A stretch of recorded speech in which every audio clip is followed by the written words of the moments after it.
welcoming the Honourable Minister as he joins us this evening. A big round of applause, please, the Minister of Railways in the room. He's a leader who's been pivotal in driving India's digital and infrastructural transformation. As the Minister of Railways, Information and Broadcasting, Electronics and Information Technology, he's been steering some of the most ambitious projects in the country, shaping policies that have set the stage for India's digital revolution. It is my pleasure to welcome Shri Ashwini Vaishnaw for a candid conversation on technology, policy, and the future of innovation in India. Joining him, Sruthijith KK, Executive Editor of the Economic Times. Welcome, please. And thank you for being a great audience. Can I have a bigger round of applause?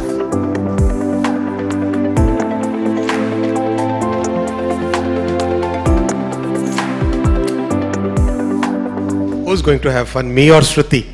Sir, it's totally you, as always. Thank you, Abha. Good evening, everyone. Ashwini ji, it's such a pleasure to welcome you again in Bangalore. This is the third time you have come to Startup Awards, ET Startup Awards. Thank you so much for this enduring support to this initiative and to the startup ecosystem of Bangalore. Thank you. Thank you for inviting. I'm just a placeholder today for Piyush ji.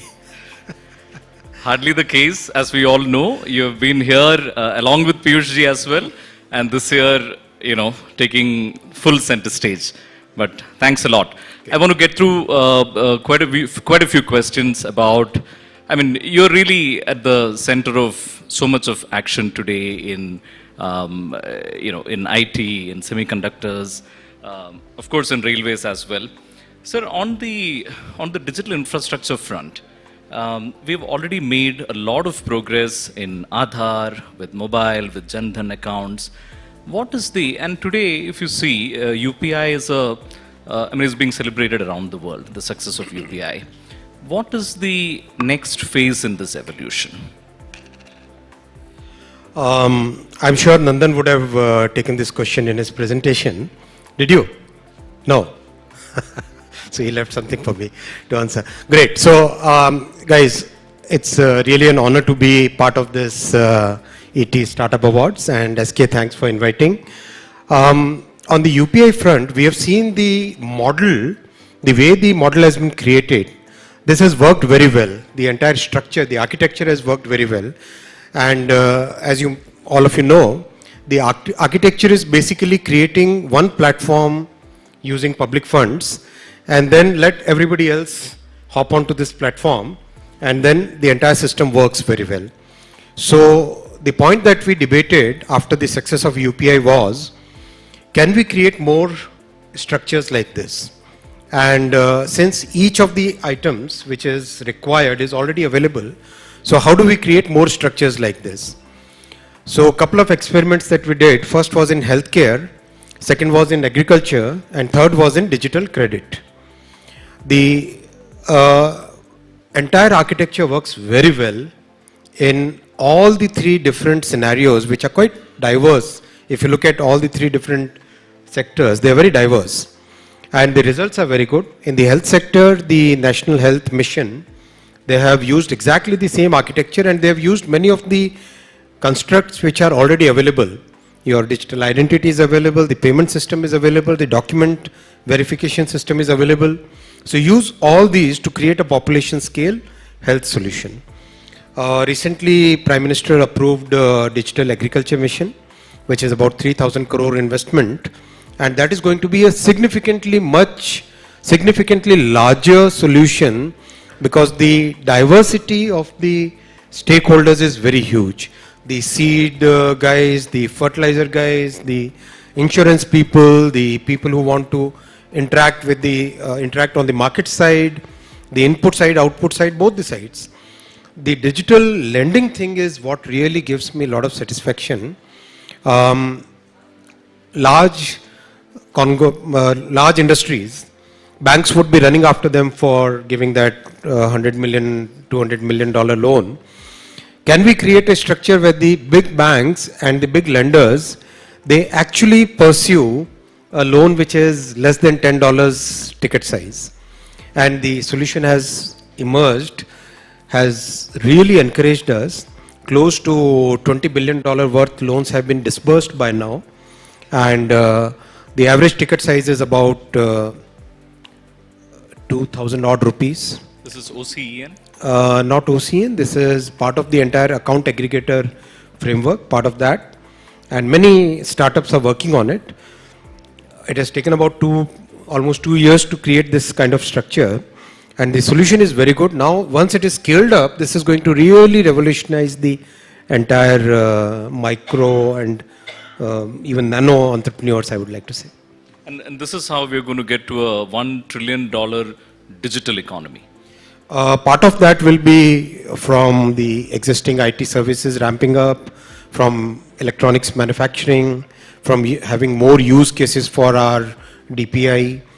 All these combined will make the $1 trillion digital economy. Speaking of IT services industry, India's IT services industry, and we are of course in the capital of this very proud story. $250 billion now has been a very massive success. But at the same time, in the realm of products, innovations, it could be argued we have some catching up to do.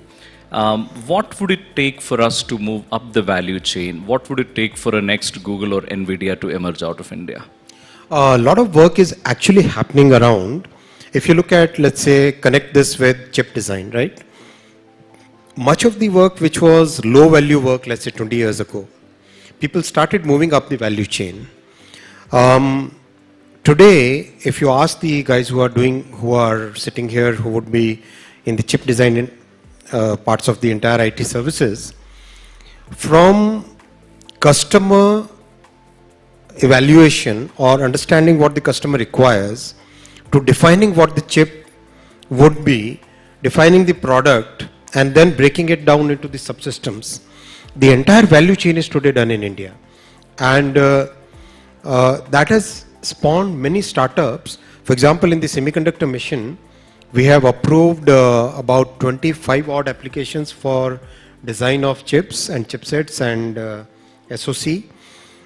Out of that, 13 have done so well, and 3 of them have actually started attracting venture capital. And some of the chipsets that these applicants are designing, one of them is going to be a totally new architecture for RF in a mobile phone. So those kind of things are also coming. So I would say that the journey is today is a consistent movement up the value chain. Wonderful. The story of the moment, of course, is the rise of Gen AI.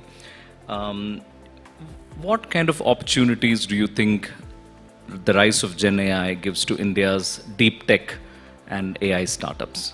The more I interact with the IT industry, practically everybody is looking at large number of a variety of applications. People look at applications in healthcare, people look at applications in agriculture, in climate sciences, in drug discovery, in pharmaceuticals, in quality check, in industrial, having a consistent production. Large number of in maintenance, in operations, large number of applications are coming when I interact with the IT industry members who meet me. Each one of them is seeing a new opportunity where India becomes the AI application service provider to the world. That is one big takeaway that I've got from interacting with the industry. The second big thing is that a couple of teams which I know are working on a new way of creating a model which, see, the way it is being done right now is it's huge capital that is required. People say it may require of the order of 50-60 billion US. That kind of order of investment is required, some people say. But there are some people who are now working in a different approach by which the investment required to create a new model can be significantly lesser. So those things are also happening. So I'm seeing a lot of buzz, a lot of activity, a lot of excitement about the way AI can be, the power of AI can be harnessed in improving productivity. Sir, as India's technology minister, when it comes to AI, you actually sit at a kind of a point of contradiction, because on the one hand there are concerns that AI will eat into a lot of jobs, and India of course needs a lot of jobs, and on the other we cannot wait and let others take the lead in AI either, right? We have to, with the 10,000 crore AI mission, you have self announced the government's intent on it. But how are you going to balance these twin imperatives of jobs and progress? Listen, there are two things here. First is our approach in AI mission is basically the approach of democratizing technology. Our Prime Minister has always very clearly mandated that technology has to be accessible to all the startups, to academia, to students, to researchers. It cannot be basically monopolized by a handful. So that's why the entire approach in our AI mission is to make sure that the public investment creates an infrastructure which is then used by multiple number of people. So that is the first part of your question. The second thing is the harms to society. We have two different models before us. One is the US model, second is the European model. I honestly don't think that the way some of the countries have put so much regulation on AI, I don't think that's the right way to go.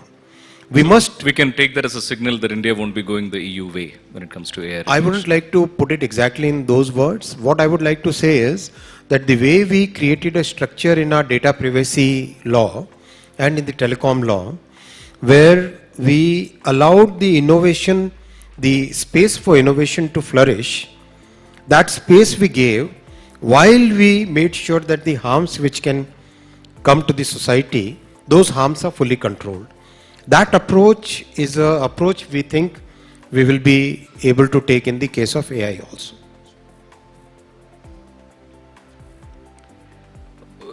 When we look at your own trajectory as IT Minister now over 2 terms, one of the things you've really been at the center of is electronics manufacturing and indeed semiconductor manufacturing. Can you just take us through what this journey has been like? I mean, when you started talking about and pushing on these things, we were quite nascent, and you really now have the satisfaction of having seen a very big curve. Could you talk us through where the action is now and how the story has panned out? It's very satisfying. It's very satisfying from multiple angles. First is the quantum of manufacturing which we have in our country today is phenomenal.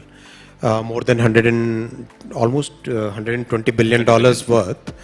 And the much bigger part of the satisfaction is the kind of talent which is getting developed, the kind of skills which are getting developed. This is phenomenal. I've given this example before, but I would like to repeat it here. One of the factories where I visited, one of the young person who was working, she comes from a village which is about 200 kilometers away from Patna in Bihar. And when I asked her, what do you feel when you are handling this very complex SMT line? She said, when I go back to my village, I get more respect than the village sarpanch or the village pradhan, because when she tells that she is manufacturing mobile phones, people say, oh, mobile phones. And that's a big change. That's a very big change. So that kind of change is happening because of this industry. Today we have laptops coming out of the assembly lines.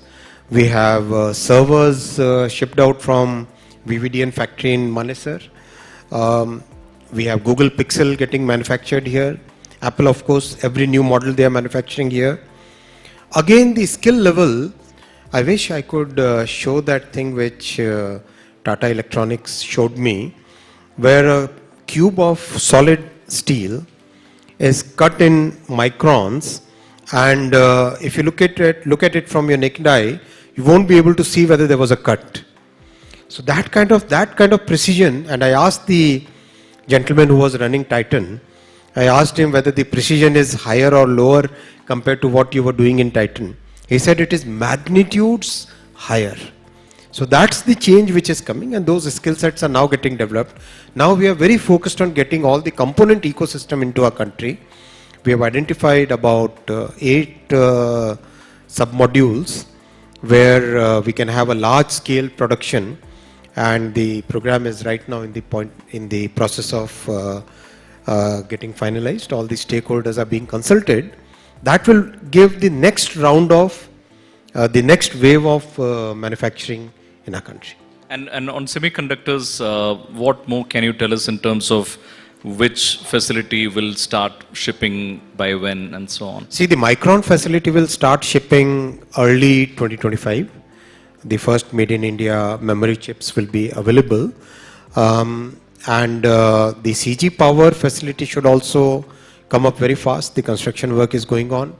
Tata's ATMP facility in Assam, construction work is going on very well. Fab, the technology agreement happened between Tata Electronics and Powerchip recently, just a few weeks ago. And what we are seeing is, we are seeing that the ecosystem which is needed, about 200 odd players who have to come in, their entire initial hesitant, the thoughts they had, all got converted into that this is the next big semiconductor destination. India is going to be the next big semiconductor destination. That's something which they feel very comfortable about. We had the recent roundtable with the Prime Minister, Shri Narendra Modi ji, in which practically 3 out of the 40 odd CEOs who were present, they said in the 40 years, 40 years of their career, they have never seen this kind of enthusiasm for any country. So they see, because of the talent, because of the consistency of our policies, because of the clarity of our thought, they see India as a major semiconductor nation in the coming years. And this momentum on the pivot away from China, which many American manufacturers are seeking, is that momentum still strong? Is it waning? Would you say it's going strong and we're benefiting? That's consistent. And I would say the biggest factor is the talent availability. That's a much bigger factor compared to the geopolitics. And that factor is a factor which is consistent driver of growth in our semiconductors. We are also seeing that some of the technologies which we were dependent upon other countries earlier, for example, in the case of packaging, within a short time frame of 1.5 years, the technology got developed by a team of about 80-90 engineers sitting here in Hyderabad. So that kind of pace is today available. We are seeing some of these companies trying to acquire some of the product companies and get the IP and use the talent which is available here and add the manufacturing capability. So that process is already on. Ashwini ji, we hear from you about railways quite a bit. We hear occasionally from you also on tech. But on I&B, what can you tell us? I mean, we saw a glimpse of reforms with the announcement of new FM stations, but you've also withdrawn the broadcast bill. Could you give us a glimpse of your thinking in this important sector? Listen, there is a very huge and a very diverse and a very interesting creators economy which has got developed. Because the way the technology has emerged, today it's possible for somebody sitting in a small village and do videos on the cuisine available in that particular part of the country or the culture of that place and become a global sensation. That creators economy is so powerful. The way that can be harnessed is amazing. That's a huge soft power that we believe that will be India's soft power. So we think in this role in information and broadcasting, there will be a huge focus on developing the creators economy. Second, there will be a huge focus on the input side of media and entertainment, which I would like to put it like this. Today, practically every film has about 40 to 50% of the value is coming out of the technology related aspects. Can we capture large part of that value in India? It's possible. Some of the interactions I've had with the industry, Today it's possible to create a significantly large ecosystem where more than 5 lakh new employment opportunities can be created if we look at the technology, the input side of media and entertainment industry. So we are working very closely with the industry. That will be the second big focus. The third big focus will be that some of the traditional industries, like the radio industry, like the broadcasting industry, can we have a light touch regulation? Can we have a more modern set of regulation for them, so that these industries which are facing the challenges from emerging technologies, can they stand the ground and can they get an opportunity to transform from the old to the new? These are the three major focus items. Wonderfully summarized, sir. I want to ask a quick one on railways. You are responsible for India's mobility lifeline, the face of which is now changing. So much interest in Vande Bharat sleeper and so on. We are sitting with India's startups community. What opportunities are there for India's developers, small technology companies, etc., to partner with railways to facilitate the changes you are seeking to bring? Multiple opportunities, and in fact some of the solutions which have come from the startups who are already associated with us by now so far are amazing. For example, if you look at a track, the margins, so if the distance between the two rails is X, the margin the delta which can be allowed, right? That's a very small plus minus 3 mm. So can we have really accurate ways of measuring it? Can we have advanced predictive maintenance technologies which work on this? For example, some of the applications of AI in a large part of railways, can those bring new opportunities for the startups? One of the startups in Pune gave a solution where AI-based camera is installed in the railway kitchens, and even a small deviation from the standard gets flagged and the person who's cooking gets a call. There are other applications in the way railway reservation can be enhanced. So lots and lots of applications are coming. I would like to invite all the startup entrepreneurs and startup guys, startup champions to participate in this journey. It's a huge opportunity. Our capex last year was 29 billion US. We constructed 5,300 kilometers railway line, new tracks last year. 5,300 kilometers means more than the entire network of Switzerland. Switzerland is 5,000 kilometers, right? So that's the pace at which work is happening today.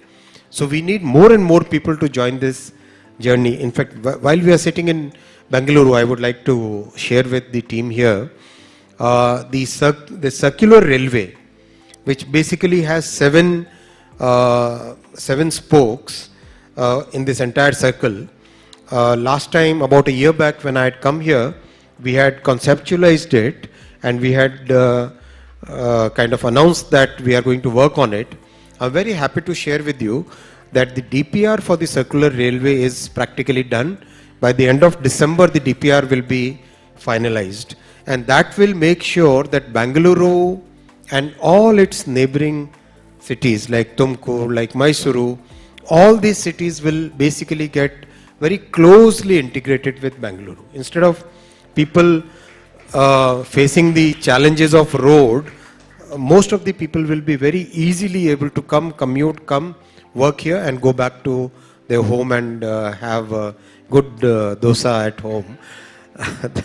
The second major thing is the line which connects the railway line which connects the airport to the city. Today I inspected it. Last time also I inspected and had given some instructions to the team. Most of that work which we had planned is done, and now the team will be working to extend the railway station near the airport, and our Minister of State, Mr. Somanna, will be leading that effort to take it right into the airport.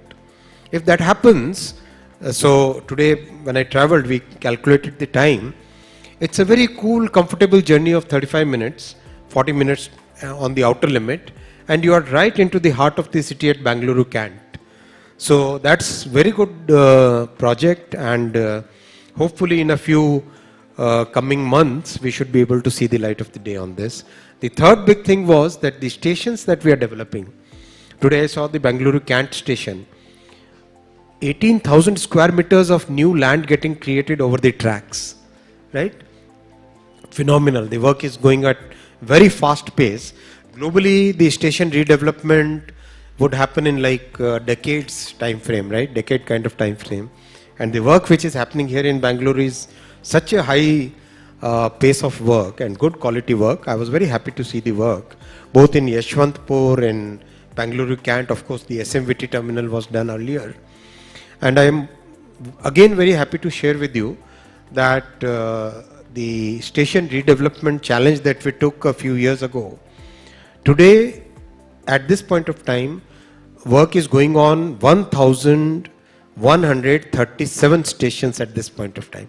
And this is world's largest station redevelopment program anywhere attempted in the world. And the progress is very good. This year about 150 stations will get inaugurated. So get completed and get inaugurated. So it's very satisfying journey. And of course the 4 different types of trains. Now the entire bouquet is done. The Vande Bharat, most of you have seen, experienced, many of you have experienced. That's going on very well. The version 3 is already rolled out. The Namo Bharat Rapid Rail, which is going to connect cities like Tumkuru to Bangalore, Mysuru to Bengaluru. That kind of configuration, cities between like less than 200 kilometers. That train, Namo Bharat Rapid Rail, the first one was inaugurated by Honorable PM few weeks back. We'll run it for about 6, 7, 8 months, and then we'll come out with the series production, the large scale production of that train. That will be revolutionized. That will revolutionize the railway transport. The third is Amrit Bharat. First one started from Bengaluru to Malda. That train is now run for about 10 months. It's running very well, more than 100% occupancy, and like 1,000+ kilometer journey at a price of 400 rupees. It's phenomenal. It's very successful train. So now we'll start the series production, the large scale production of Amrit Bharat. So Amrit Bharat, Namo Bharat, Vande Bharat and Vande Bharat Sleeper.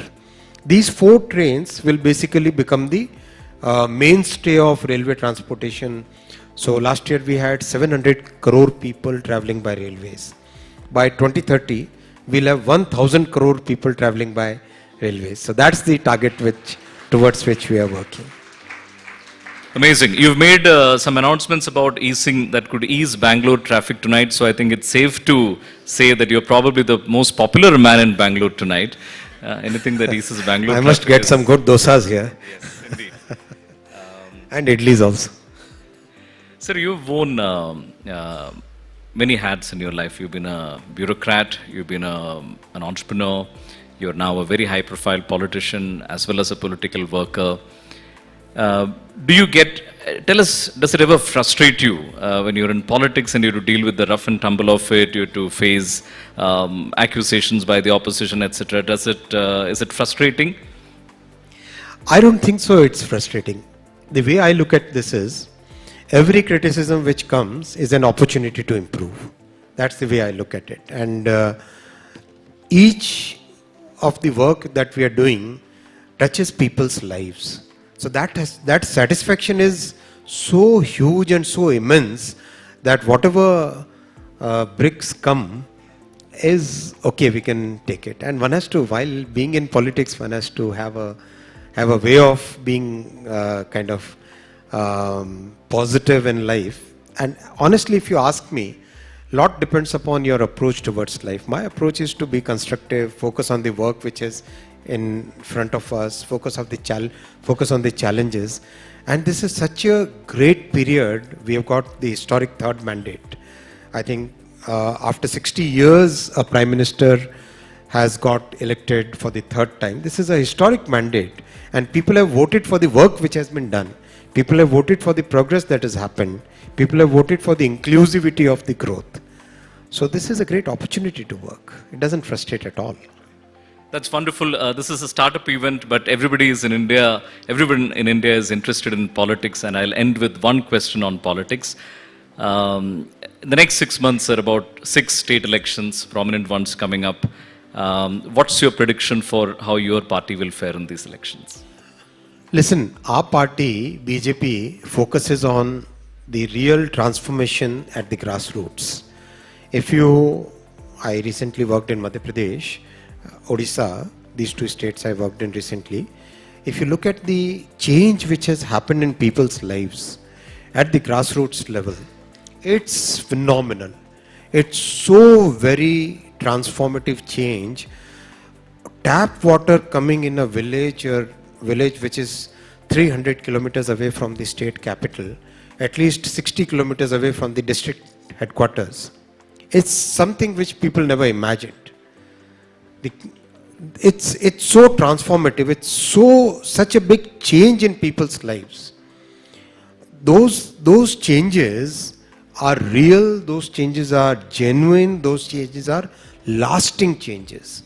Those changes are this is what our journey is. Right from the days of Jansangh, 1950s, when we started the journey as a political party, our focus was Antyodaya. Antyodaya basically means inclusive growth, which means making sure that the lives of the people at the bottom of the pyramid, that gets transformed. That's what we are focused on, and that's what our political thought is, and that's what we continuously work towards.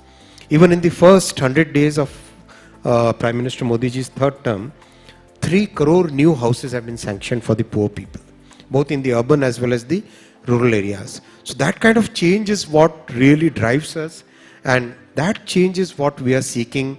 That performance is what we are taking to the people when we go out and seek vote, and I'm sure people will vote for this kind of performance. Wonderful. So much work going on, sir.